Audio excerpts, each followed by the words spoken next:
नमस्कार, कार्यक्रम रणनीति में आपका स्वागत है। मैं हूं विनोद कुमार। दर्शकों, चुनाव आयोग और विपक्षी दलों के बीच में गतिरोध लगातार बढ़ता जा रहा है। कल चुनाव आयोग को खुलकर के सामने आना पड़ा और कहा कि जल्द से जल्द विपक्ष या राहुल गांधी हल्फनामा दें, नहीं तो उनको देश से माफी मांगनी पड़ेगी। डिस्कशन शुरू करते हैं। डॉक्टर आशीष हांडा भारतीय जनता पार्टी से हमारे साथ जुड़ चुके हैं। जगदीप सिंह प्रवक्ता है कांग्रेस के, वो हमारे साथ जुड़ चुके हैं। राहुल तालान पॉलिटिकल एक्सपर्ट हैं। आदर्श गुप्ता वरिष्ठ पत्रकार हैं। आप सबका स्वागत है हमारे कार्यक्रम में। शुरुआत मैं डॉक्टर आशीष हांडा से करना चाहूंगा कि विनोद जी, आपको, मेरे आदरणीय को पैनलिस्ट को और आपके चैनल के सभी प्यारे प्यारे दर्शकों को भारतीय जनता पार्टी की तरफ से मेरे यानी डॉक्टर आशीष का प्यार भरा नमस्कार। सबसे पहले तो हम ये समझ लेते हैं कि Rahul Gandhi, Congress, opposition, election commission, SIR, ये सारा मुद्दा है क्या कि इसके ऊपर इतना रोला रप्पा क्यों मचा रखा है जी कि आए दिन आपको इस पर डिबेट करनी पड़ रही है। इलेक्शन कमीशन जो कि सिर्फ प्रेस कॉन्फ्रेंस करने के लिए जाना और माना जाता है, इलेक्शन डेट्स को डिक्लेयर करने के लिए और शेड्यूल देने के लिए, उसको क्या जरूरत पड़ गई कि वो सफाई करके प्रेस कॉन्फ्रेंस देने की उसको जरूरत पड़ गई? जरूरत इसलिए पड़ गई क्योंकि इलेक्शन कमीशन को लगा कि डेमोक्रेसी बचाने के लिए जो भ्रांति फैलाई जा रही है उसको दूर करना जरूरी है। ये भ्रांति कौन फैला रहा है? ये Rahul Gandhi opposition led parties फैला रही हैं। कैसे फैला रही हैं? एसआईआर जो बिहार में शुरू की गई, ये पहली बार नहीं की गई, इससे पहले 2003 में भी की गई। सवाल यह है कि क्या इलेक्शन कमीशन का यह मानना भारत के संविधान के लिए जरूरी है या नहीं है कि जो भारत का नागरिक है वही सिर्फ भारत के इलेक्शन में वोट दे सकता है? मुझे लगता है इसमें किसी को शक नहीं होगा। अभी अगर ये करना है तो इसके लिए क्या करना पड़ेगा? जो नागरिक नहीं है उनको हटाना पड़ेगा, जो नए नागरिक है उनको जोड़ना पड़ेगा, यानी एडिशन और डिलीशन करना पड़ेगा। और यही काम एसआईआर कर रहा है, तो इसमें किसी को कोई एतराज नहीं होना चाहिए। चलिए मानिएगा, हम ये मानते हैं कि वो जो इतना बड़ा एक्सरसाइज कर रहा है, क्योंकि 7 करोड़ वोटर्स को एक तरीके से स्ट्रीमलाइन करना कोई आसान काम नहीं है। इसके लिए पहले भी हमने देखा था, लोकसभा इलेक्शन में भी 1 करोड़ से ज्यादा कर्मचारी लगे थे, 10 लाख बूथ लेवल एजेंट लगे थे, 20 लाख पोलिंग एजेंट लगे थे, और अब भी ऐसा ही। सर, मेरा सवाल इंटायरली डिफरेंट है। इसकी कोर्ट के प्रीव्यू से क्यों बाहर निकाला गया चुनाव आयोग देखिएगा, को? जी देखिए ऐसा है, अब तो 3 मेंबर कमेटी है।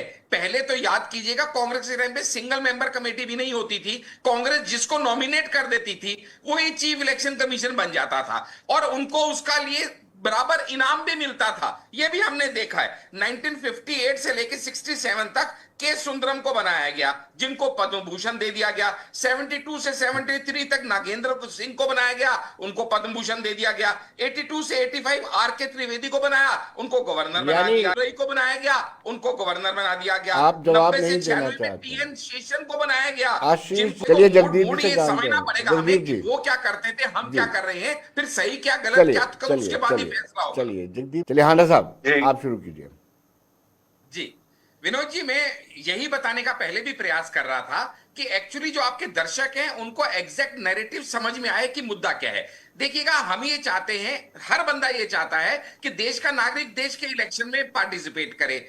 इसके लिए एसआईआर हो रहा है। अगर एसआईआर में एक प्रारूप, जिसको बोलते हैं ना, एक वोटर लिस्ट तैयार हो रही है, ड्राफ्ट इलेक्टोरल रोल बोलते हैं उसको, अगर उसमें 7 करोड़ लोगों की इतनी बड़ी संख्या है तो रूल ये कहता है कि 1 महीने का टाइम दिया जा रहा है। उस 1 महीने के टाइम में किसी को कोई ऑब्जेक्शन हो, भाई मेरा नाम कट गया, मेरा 2 बार आ गया, आप वो डालिएगा। मालूम आपको 7 करोड़ में से टोटल 28,370 सिर्फ अभी तक ऑब्जेक्शंस आई हैं, वो भी मेरिट पे। कितनी सही है कितनी गलत बात की बात है, which is only 0.04%, 0.04% of the total electoral roll.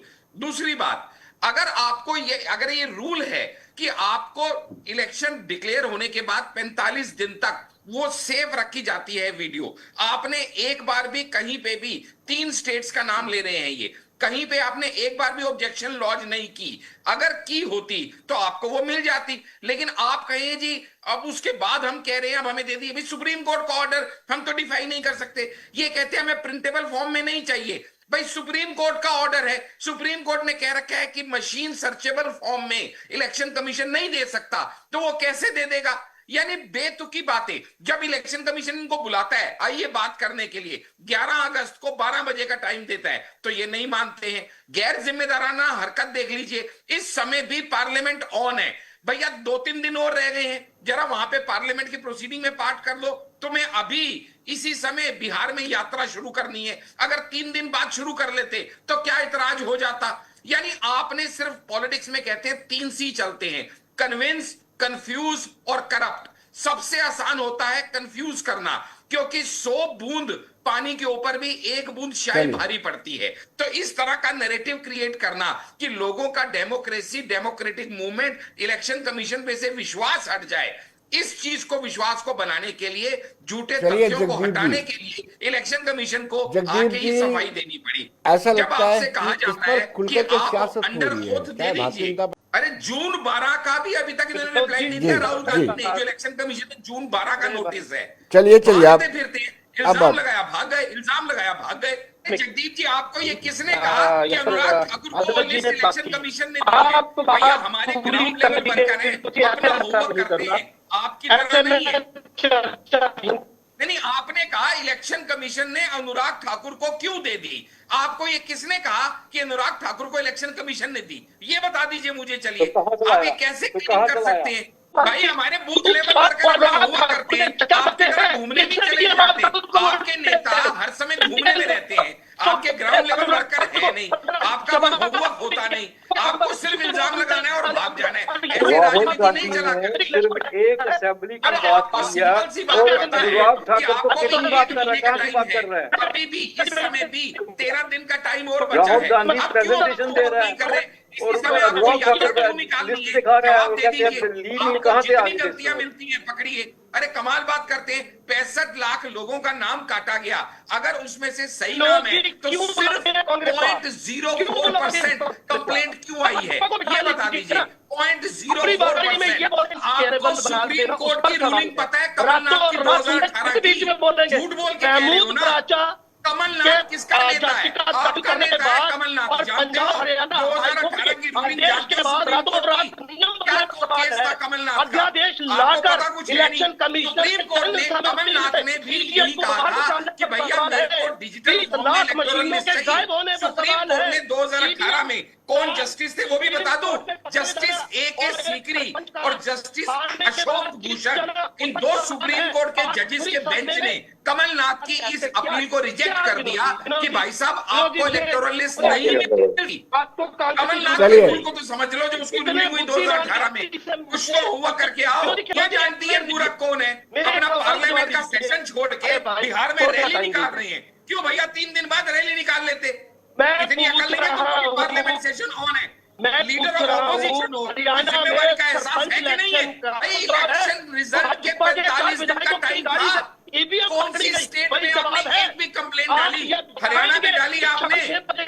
बताइए आप। अच्छा बात तो करें, जब वक्त निकल जाता है। अरे आदर्श जी, गलती क्या है इलेक्शन कमीशन की? मेरे को ये तो समझा दो। आप इतने वरिष्ठ हो, आप ये तो समझा दो गलती क्या है?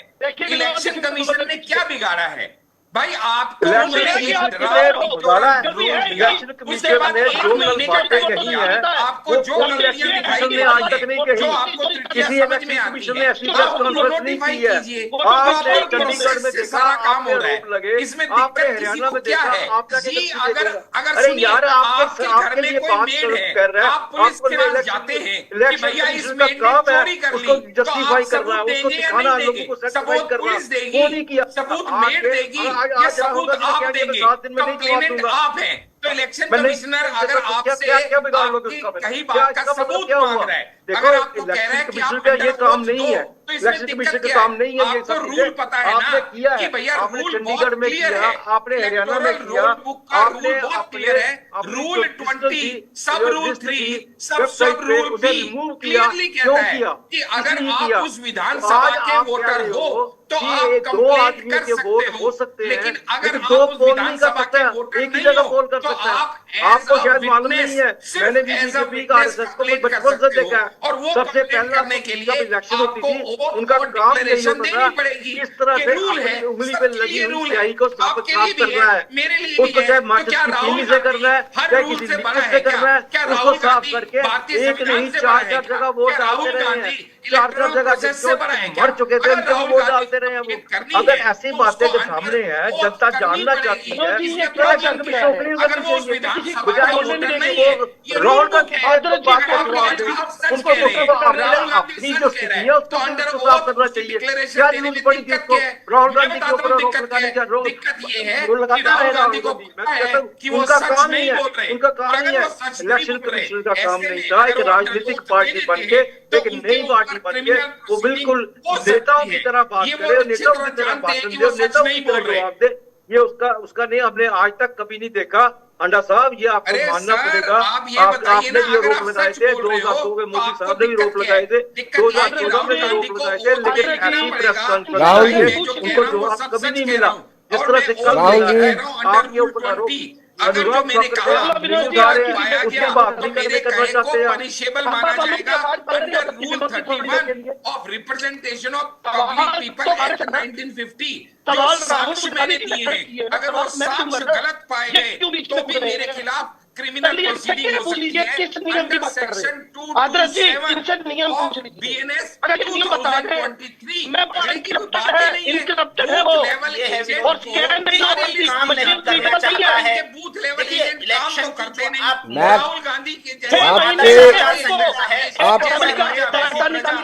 भैया सुप्रीम कोर्ट के ऑर्डर से, लेकिन सवाल ये उठता है, देखिए आशीष जी इतने ज्यादा वोट करते हैं, बढ़ते हैं, कहीं ना कहीं उंगली तो उठेगी। और आप तानाशाही, आप डिक्टेटरशिप की बात करते हैं, कमाल बात करते हो। पहली बार का वोट है इस बार यहाँ पे 1,03,730 वोटर हैं जो पहली बार का वोटर है, उसको कौन रोक लेगा?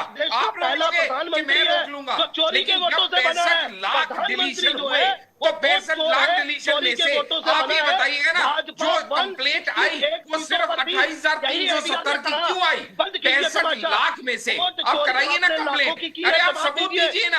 अगर कोई आदमी का गलत नाम कटा है, 1 महीने का टाइम ये स्पेशल रिवीजन के बाद क्यों मिलता है? इसीलिए मिलता है ना, जब आपको ड्राफ्ट इलेक्टोरल रोल मिला उसके बाद 1 महीने का टाइम मिला, लेकिन उस 1 महीने के टाइम में वर्किंग करने की बजाय, एक्चुअल डाटा को सही करने का प्रयास करने की बजाय आप क्या करते हो?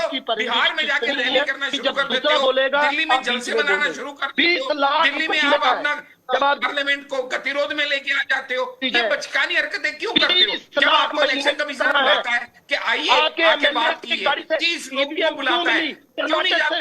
आप उसके पास तो 30 लोगों को लेके नहीं जाते, लोगों को लेके सड़कों पे निकल जाते हो। आपने डेमोक्रेसी का तमाशा बना के रखा हुआ है। ऐसे नहीं होता है भैया, आप जिम्मेवार आदमियों की तरह बिहेव करो। मेंबर ऑफ पार्लियामेंट हो, 20 लाख लोगों को रिप्रेजेंट कर रहे हो, लीडर ऑफ ऑपोजिशन हो, वर्ड में आपका एक रुतबा है, आप डेमोक्रेसी को क्यों डालना चाहते हो? पूरे वर्ल्ड में ये बात बताना चाहते हो, झूठा नैरेटिव क्रिएट करना चाहते हो, गलत बात बोल रहे हो। इंडिया को बाहर निकाल देते हो, उसके लिए उंगली उठाई जाती है। अच्छा ये बता दे मुझे, हांडा साहब बता दे, 11 लाख वोट है प्राइम मिनिस्टर की कॉन्स्टिट्यूंसी में, वहाँ 12 लाख 87,000 कैसे पोल हो गए? बता सकते हैं ये 65 लाख जो है जो निकाल दिए हैं, मर गए हैं, निकाल दिए हैं। वहाँ की जो 40 जो MP बने हैं वो 40-65 लाख निकाल तो कितने एमपी जिनको वापस बुलाया जाता है, जिसको डिस्क्वालीफाई किया जा सकता है? और ये बातें जो है जब सामने आ रही है, फिगर सामने आ रही है, उनको मानना पड़ेगा। ये नहीं, ये गलती है। आप जिस तरह से कह दीजिए, अब एफिडेविट मांगा, एफिडेविट के 23B है उस वक्त दिया जाता है जब आपने वोट लिस्ट निकालनी होती है, ऑब्जेक्शन फाइल करने होते हैं। आज तक हो चुका है सब कुछ, आज क्या वो फाइल करेंगे? अच्छा हरेश यादव ने तो कहा है, दिखाए हजारों के साथ दिखाए हैं, हमने ऑब्जेक्शन फाइल किया है और कोई एक्शन नहीं हो रहा।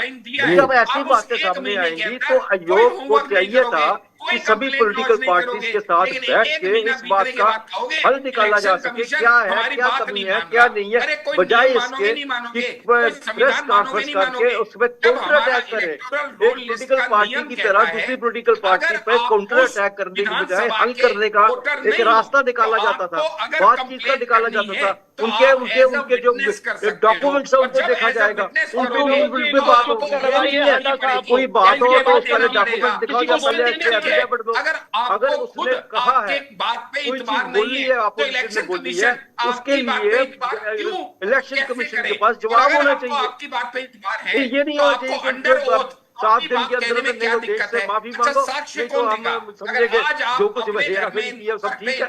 अगर वो माफी नहीं मांगता तो इसका मतलब है आपने जो कुछ किया ठीक है, जो कुछ इनसे बातें सामने आ रही साफ उसने कहा है, इलेक्शन कमीशन ने कहा है कि मैं इस बात की परवाह नहीं करता। चलिए राहुल जी, ये जो भाजपा का आरोप है, तो इलेक्शन कमीशन राहुल जी ये जो भाजपा का आरोप है, सबसे बड़ी किसी की भी होगी बोलोगे तुम कांग्रेस एकमात्र ऐसी पार्टी है जिसकी आपको हर जगह मिल जाएगी। पूरे वो चुनाव गलत है, वो चुनाव गलत था। इतने सारे लोग पलायन से बड़ी विनम्रता से पूछो, भी सबसे ज्यादा बड़ी विनम्रता से पूछो। तुम्हें बोलने नहीं देंगे ना, फिर तुम रोगे। राहुल जी यार एक बात बता दो, अगर हमने वोट की चोरी की, अगर हम वोट की चोरी करते तो मैं अयोध्या में हारते क्या? अगर हम वोट की चोरी करते तो राहुल गांधी को जीतने देते क्या वायनाड? सोनिया गांधी, अगर हमने वोट चोरी की होती तो तुम ये बता दो नहीं करते तुम्हारी सरकार कैसे बिहार के पलायन कैसे तो लोकसभा चुनाव अवैध हो गया की होती, क्या ये सरकार से 240 कैसे आ जाती? अरे कुछ तो कॉमन सेंस लगाओ। अगर चीटिंग मैंने की है तो नंबर चोरी अभी कॉमन सेंस को लगाओ जगदीप भैया। राहुल बाबा में गलत साबित हुई नहीं है, कॉमन सेंस की उम्मीद भी नहीं है, पर हमसे तो है समझदार आदमी हो। बताओ ना, अगर हमने वोट चोरी की तो हम साढ़े समझने के लिए आपको बड़ा वोट चोरी की, वोट चोरी नहीं, बेसिक सी चीज ये है भाई, आप चोरी की सरकार है, बिहार के लोग किसी से आपको पता चल गया हमने वोट चोरी की, क्या राहुल गांधी का अधिकार होना चाहिए, मधुबनी में भी वोट रहे लोग यहाँ बुराड़ी में भी वोट, क्या दिमाग लगाते हो यार? बेसिक सी चीज है और आदर्श तो मित्र वरिष्ठ पत्रकार इस चीज आ रही है, आदर्श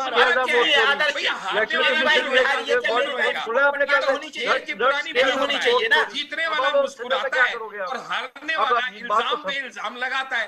तो तुम्हें इल्जाम लगाना है, तुम्हारे पास और कुछ है नहीं करने को। अगले 20 साल अभी तुम्हें विपक्ष में बैठना है। कम्युनिस्ट के साथ मिलके बाबा साहब अम्बेडकर को हराया था। लोकतंत्र करके आप कुछ भी कहें, ट्रस्ट खत्म हो जाएगा, ट्रस्ट खत्म हो जाएगा। जीता हुए नुमाइंदे को लोग शक की निगाह से देखेंगे। यही तो जीते हुए नुमाइंदे को, चाहे वो एमपी होगा या फिर एमएलए होगा, उसको शक की निगाह से देखा जाएगा कि मैनिपुलेट किया है। देश में क्या विदेश में जाके रोज ये बिल्कुल विनोद ठीक कह रहे हैं, जिस तरह से ये हालात बने हुए हैं। खाना साहब कानून बना दिया, वही लोग हैं जिन्होंने 20 लाख ईवीएम मशीनें चोरी की, वही लोग हैं बिहार की गलियों की 4 बीजेपी के कार्यकारी सदस्य 10-12 दिन बाद बिहार में धक्के खा लेना। इतने साल से बिहार में धक्के खा रहे हो ना, आगे भी तुमने धक्के खाने हैं। तुम्हारी किस्मत में धक्के खाना ही लिखा है। राहुल गांधी के नेतृत्व में कितने इलेक्शन हार चुके हो, आखिरी समय में बढ़ाए, वही लोग हैं नई बात थोड़ी है। राहुल गांधी तो खुद एडमिट करते हैं कि भैया ये सारे इलेक्शन जीतते जा रहे हैं, लेकिन दिक्कत क्या है, अपनी गलती मानने की बजाय वो कभी लोगों पे इल्जाम देते हैं, कभी कानून पे इल्जाम देते हैं, कभी मोदी पे देते हैं, कभी इलेक्शन कमीशन पे देते हैं, कभी वीवीपैट पे देते हैं। ईवीएम की चोरी पकड़ी की नहीं। चलिए जगदीप जी आपका बहुत बहुत शुक्रिया, आशीष जी आपका भी शुक्रिया, राहुल जी और आदर्श जी आपका भी बहुत बहुत शुक्रिया। तो दर्शकों आप बने रहिए देश दुनिया की खबरों के लिए और मुझे दीजिए इजाजत। नमस्कार।